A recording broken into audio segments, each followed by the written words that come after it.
Hello, I'm a member of the Performance Management Examining team, and I want to use the next 5 minutes to give you some key tips about the PM exam to help give you the best chance of success.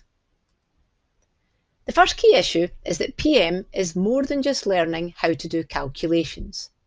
You do need to learn and be able to use all of the management accounting techniques in the PM syllabus, but you also need to spend time learning how to answer the narrative elements of these topics. The exam has approximately a 50-50 split in terms of calculation and narrative.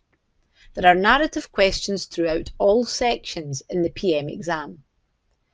If you focus solely on learning how to do the calculations without fully understanding what they are used for or being able to explain them, you may struggle to pass PM. In Section C questions, it is common for us to ask you to perform some appropriate calculations and then explain or discuss what those figures mean or use them to make recommendations. In most questions, you will have to decide what those appropriate calculations are and how many to perform. It is important not to waste time performing a large number of calculations if they do not add to your analysis. In most questions, the number of marks available for calculations will be specified, and this should guide you as to how many calculations are needed. Another important skill you need to develop in performance management is ensuring that any advice, discussion, or recommendation is related to the context you've been given in the question. In Section C, we give you a scenario for the question so that we can test your understanding of a topic within a business situation. The ability to analyse information and offer relevant advice is a core skill.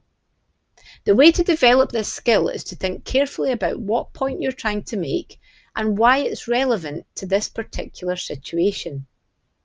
It's even better if you can then back up that point with calculations or information from the scenario.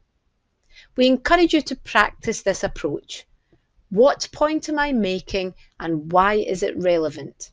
It will help you score well on the application marks in PM. The next key point is to ensure that you study the whole syllabus. The format of the PM exam allows us to examine across the breadth of the syllabus. You should expect a range of topics to appear in the exam. Question spotting would not be advised. Finally, read the requirements carefully. This will help to ensure that you're answering the question that's been set and not wasting time including irrelevant information or performing unnecessary calculations. It will also ensure that you answer the whole question, as some requirements have more than one part. We often see examples of answers which have omitted part of the requirements. For example, you may be asked to do a calculation and then make a recommendation. By missing that last part of the requirement, making the recommendation, you are losing 1 or 2 very easy marks. A good tip is to go back and read the requirement once you've completed your answer to make sure you've answered everything that was asked. So, remember these key tips.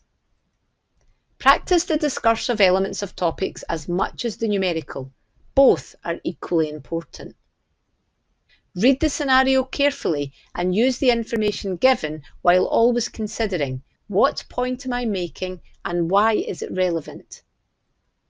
Study the whole PM syllabus before attempting the exam. It is all examinable. Finally, always read the question carefully and ensure you answer what is being asked.